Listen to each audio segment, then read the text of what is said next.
Bom dia, boa tarde, boa noite. Hoje, eu, Andressa, juntamente com Jarline, iremos gravar, uma revisão com a temática eletroquímica, para auxiliar, nos estudos de vocês. Bom, e o que seria essa temática da eletroquímica? É o ramo da química que vai estudar a aplicação do fenômeno de transferência de elétrons, com o objetivo de quê? De converter energia química em energia elétrica e de converter energia elétrica em energia química. A esta conversão de energia química em energia elétrica a gente chama de processo espontâneo, denominado também como pilha ou célula galvânica, que é utilizado em diversos tipos de pilhas e baterias. Já a conversão de energia elétrica em energia química chamamos de processo não espontâneo, também denominado eletrólise, que é utilizado na fabricação de diversas substâncias que constituem matérias-primas que são fundamentais para a indústria. Em 1886, Daniel construiu uma pilha que era formada por dois eletrodos separados em duas semicélulas. A cada eletrodo ele denominou um de ânodo e um de cátodo. O ânodo era onde o zinco ia perder elétron, ou seja, ia se oxidar. Já o cátodo era onde os cátions de cobre, iam receber elétrons e se reduzir. Como a gente pode observar na imagem, temos no ânodo o polo negativo, onde vai ocorrer a oxidação, pelo zinco e pela solução do zinco. E no cátodo, o polo positivo, onde ocorre a redução, agora pelo cobre e a solução de cobre. E como funciona essa pilha de Daniel? Como já falei, é constituída por duas semicélulas, uma placa de zinco mergulhada em uma solução de sulfato de zinco em um becker, como a gente pode observar, do mesmo modo que temos uma placa de cobre mergulhada em uma solução de sulfato de cobre em outro becker. Como a gente já viu, um é cátodo e um é ânodo. Assim, essas duas placas vão estar interligadas por um fio de condutor e as soluções vão estar conectadas por uma solução eletrolítica, ou também denominada ponte salina. Bom, a reação global dessa pilha de Daniel pode ser dada pela semi-reação do ânodo, quando ocorre a oxidação, e pela semi-reação do cátodo, quando ocorre a redução. Assim, temos a reação global da pilha através do ânodo, quando ocorre a oxidação, e através do cátodo, quando ocorre a redução. E a sua convenção mundial se dá através do ânodo, quando a substância metálica que sofre oxidação, mais o cátion que se forma. Já do cátodo, pelo cátion que sofre redução, mais a substância metálica que se forma, como a gente pode observar na reação global da pilha. Seguindo nessa notação química, temos a representação da pilha de Daniel, dada por o zinco, mais o zinco 2+, e o cobre 2+, e o cobre. Jarline agora vai dar continuidade. Então, pessoal, continuando, agora sobre força eletromotriz, né? O que seria a força eletromotriz? Na verdade, essa força, vai ser o potencial elétrico daquela pilha, daquele sistema. E ela pode ser, compreendida como o trabalho, que é a quantidade de energia elétrica que está sendo gerada ali naquela química a partir das reações químicas, né? Então, a força eletromotriz de uma pilha, ela é diretamente proporcional à intensidade da corrente elétrica que é produzida por essa mesma pilha. Então, quando a força eletromotriz ela aumenta, a intensidade da pilha também vai aumentar e assim vice-versa, né? E aí, nós precisamos entender o potencial de redução e potencial de oxidação, porque, no processo de pilhas e baterias, falando de pilhas agora, nós vamos ter as semi-reações de oxirredução, né? Então, o que seria o potencial de redução? Ele vai medir a capacidade de uma determinada espécie química de receber elétrons, né? Ou seja, sofrer a redução. Já o potencial de oxidação vai medir a capacidade de algum determinado espécie química de doar elétrons, ou seja, sofrer a oxidação.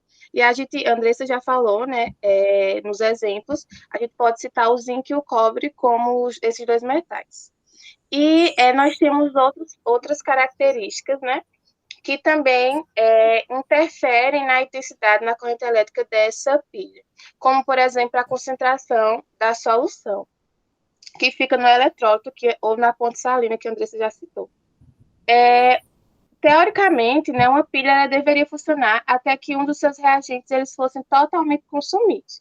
Mas, na prática, essa reação de oxirredução ela vai ser reversível, tá? Então, vai tender a um equilíbrio químico. Então, em algum momento, né, as reações diretas de oxidação e a inversa de redução, elas vão ocorrer ao mesmo tempo. E aí, nessa forma, do lado direito, eu trouxe para vocês falando que quanto mais concentrada for a solução de sulfato de cobre, por exemplo, e mais diluída for a solução de sulfato de zinco, maior será o potencial da pilha, né? Concluindo com o que eu já falei anteriormente. Pode passar, né? Bom, a temperatura também é outra coisa que vai influenciar na eletricidade de uma pilha ou de uma bateria, tá? Então, como? A variação da temperatura, conforme ela vai aumentando e diminuindo, ela também vai provocar uma variação na DTP da pilha. E o que é DTP? É a diferença de potencial, né, de uma pilha. Então, aumentando ou diminuindo também a força eletromotriz. E quando aumenta ou diminui essa força, vai diminuir ou aumentar a intensidade da mesma. Então, quanto mais agitada também as partículas de um sistema em reação, né, em reações químicas, mais rapidamente os produtos vão se formar. E quanto maior o movimento dessas partículas, maior a temperatura e vice-versa.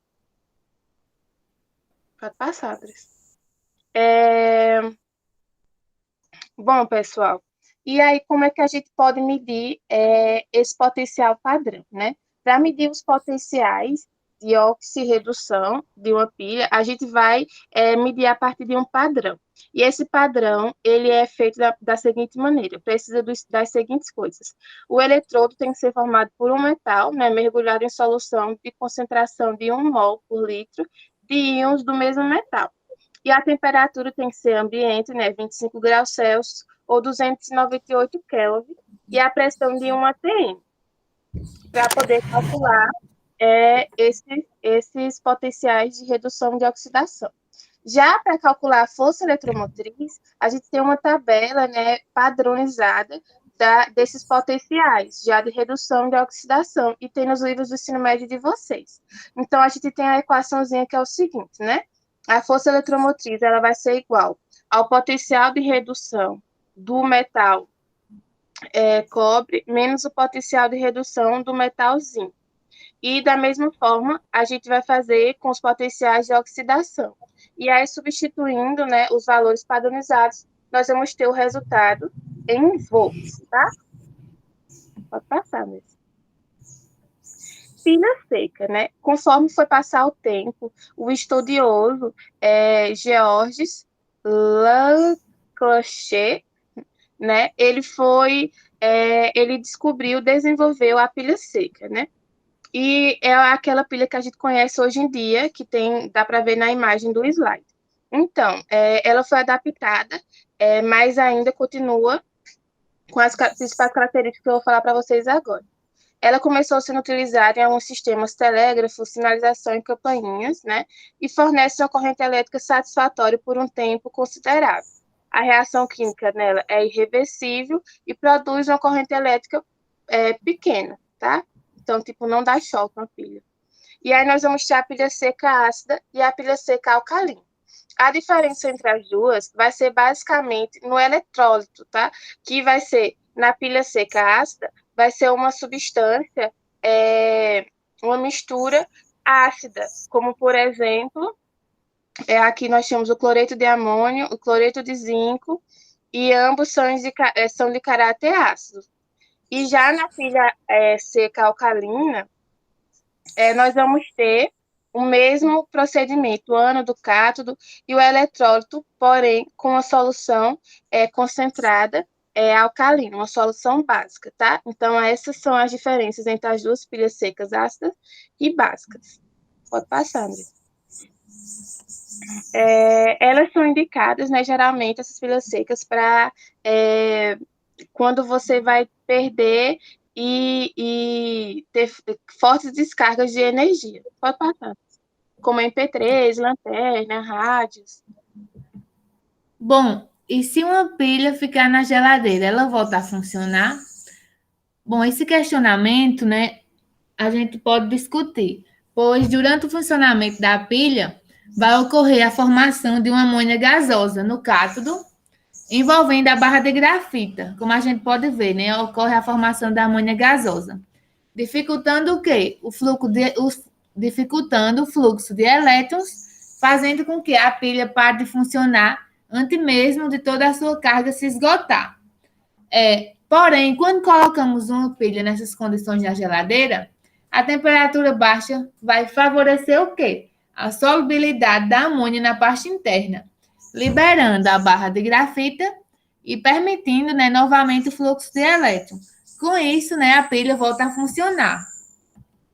Porém, quando todo o dióxido de manganês da pasta for convertido em trióxido de manganês, como a gente pode ver na reação, a pilha para de funcionar definitivamente e colocada na geladeira se torna inútil. Porém, quando uma pilha é nova e não está em uso, ela está perdendo carga, pois seus componentes químicos internos estão reagindo e dissipando a carga armazenada. Ou seja, sob baixa temperatura, essa reação química é reduzida e armazenar pilhas na geladeira pode fazê-la durar mais. Então, o que acontece, né, é apenas a manutenção da carga. Bom, com relação às baterias ou acumuladores, estes são dispositivos que conseguem produzir e armazenar uma certa quantidade de energia, seja por meio da oxidação ou redução. De forma geral, né, trata-se de um conjunto de pilhas que são associadas em série, onde o polo positivo de uma pilha está ligado ao polo negativo de outra, como a gente pode ver na imagem. Essas baterias ou acumuladores, né, apresentam a diferença de potencial de uma pilha, né, onde a ligação em série, as diferenças de potencial de uma pilha, também chamadas de DGP, vão se somar e a intensidade não. Já na ligação em paralelo, elas não se somam e as intensidades se somam. Bom, os sistemas eletroquímicos primários e secundários, né? E o que seria o sistema eletroquímico primário? Ele não é recarregável. Já o secundário, ele é recarregável.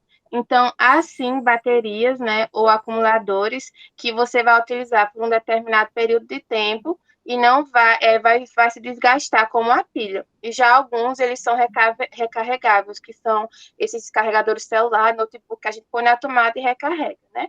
Então, a bateria de um automóvel, ele é um exemplo de um sistema secundário.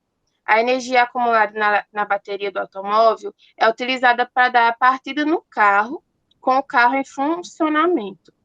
O dínamo, né, ou alternador, ele vai fornecer energia elétrica para carregar a bateria novamente. Então, é um exemplo de sistema secundário, tá? Bom, com relação ao descarte de pilhas e baterias, a gente sempre se pergunta, né, qual o caminho percorrido pela pilha ou bateria que a gente descarta no lixo doméstico.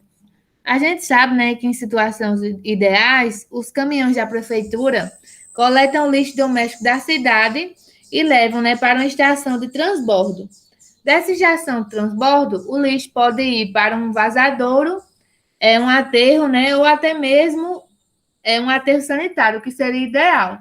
Então, fazer o descarte de pilhas e baterias de maneira adequada é importante para evitar problemas ambientais e até risco à saúde e à vida das pessoas, né?